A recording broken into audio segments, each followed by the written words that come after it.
Hey friends, Finance Minister has announced the budget for 2022. So in this video, we'll discuss the key announcement from the government and top priorities for 2022.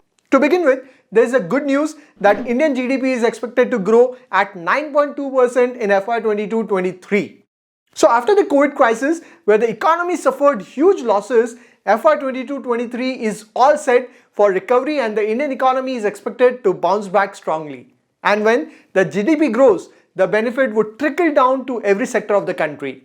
From an investment perspective, the business would do well and that would result in Indian economy being a very lucrative option for investment.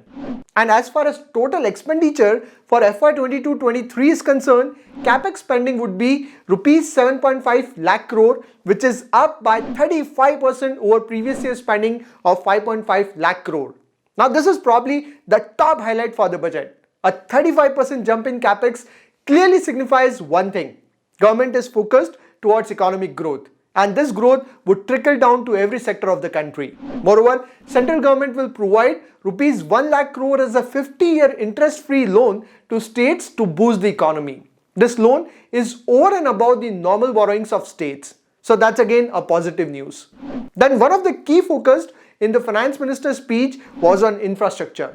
Finance Minister has given a push to rupees 1 lakh crore project of PM Gati Shakti Master Plan with inclusion of 7 engines bringing together 16 ministries. It includes road, railway, airport, ports, mass transport, water transport and logistic infrastructure. Government has set a target of construction of 25,000 km national highway by next year. This would be 15% growth in road construction by next year. So that's a very positive news for road and highway construction companies. Then government would launch 400 new Vande Bharat trains in the next 3 years. Next focus within infrastructure included housing projects. Housing projects were allotted rupees 48,000 crore for FY 23 under the housing scheme. Then government has increased the budget for rural tap water connection by rupees 60,000 crore under Nal Se Jal scheme that would cover an additional 3.8 crore household in 22-23. Then government has put a lot of focus on financial inclusion and expansion of credit ecosystem. With the aim to take digital banking to every citizen, government will set up 75 digital banking units in 75 districts of the country. Finance Minister also focused on setting up online payment ecosystem to ensure no delays in payment. Then there's a big news for the defense sector in India. 68% of defense capex would be kept for domestic companies. This means private companies like Paras Defense, Data Pattern and MTAR would have very bright growth prospect. Next good news is for green energy space. Government has made additional allocation of rupees 19,500 crore for PLI for manufacturing of high efficiency modules with a priority to fully integrate manufacturing unit from polysilicon to solar PV modules. Next good news is for EV sector.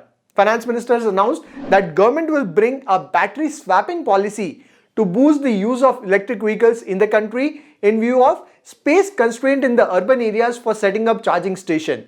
This would encourage companies to set up sustainable business model for battery or energy service, and this would improve efficiency in EV ecosystem. Next focus of the government was on digitization. Government has announced the rollout of 5G spectrum auction in FY 22-23. Government has also focused on releasing contract for ongoing BharatNet project to set up broadband lines in every part of the country.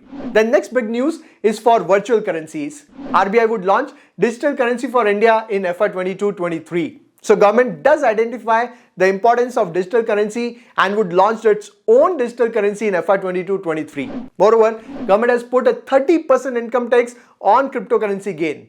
It clearly signifies that government is not planning to ban cryptocurrency. So now any profit from crypto and NFTs would be taxed at 30%. Next news is on oil sector. Government want to reduce the bill on oil import and hence government is pushing for blended fuel that would bring down India's crude oil import bill.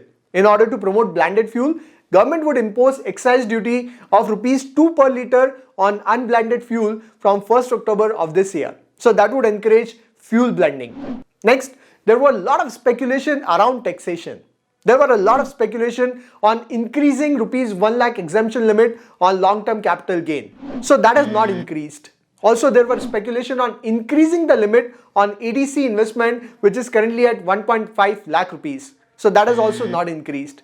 So it is probably disappointing for some people. However, on the other side, there are no negative surprises with any negative news of increasing the interest rate or anything like that. By the way, there is good news on the GST collection. So GST collection for January 22 stood at 1.41 lakh crore rupees. This is the highest GST collection since the GST system has been launched. Now, as far as stock market is concerned, market has taken this budget positively so far and the markets are up today. I think the major reason is because this budget has focused on growth. Although we do have concern over rising inflation, it would be interesting to see how RBI would come up with a plan to control the rising inflation. But as far as growth is concerned, Indian economy is on right track. So that's pretty much it today from the budget. It has been a growth-oriented budget with 35% jump in capex for FY 22-23 as compared to last year. The GDP growth is expected to grow at 9.2%, which is again a great news. The GST collection for January month has stood at all-time high of 1.41 lakh crore, which is a positive news for the economy. Government has focused on infrastructure development and that would eventually trickle down to a lot of sectors. Then one sector that would benefit from this budget is the private defense sector, where the government has allocated around 68% of defense budget for private players. Another big news for individual investor is taxation of virtual currencies. So virtual currencies like crypto and NFT would be now taxed at 30%. A lot of people were speculating about the ban of cryptocurrency in India. So now that the cryptocurrencies are taxed, it signifies that the government is not planning to ban cryptos.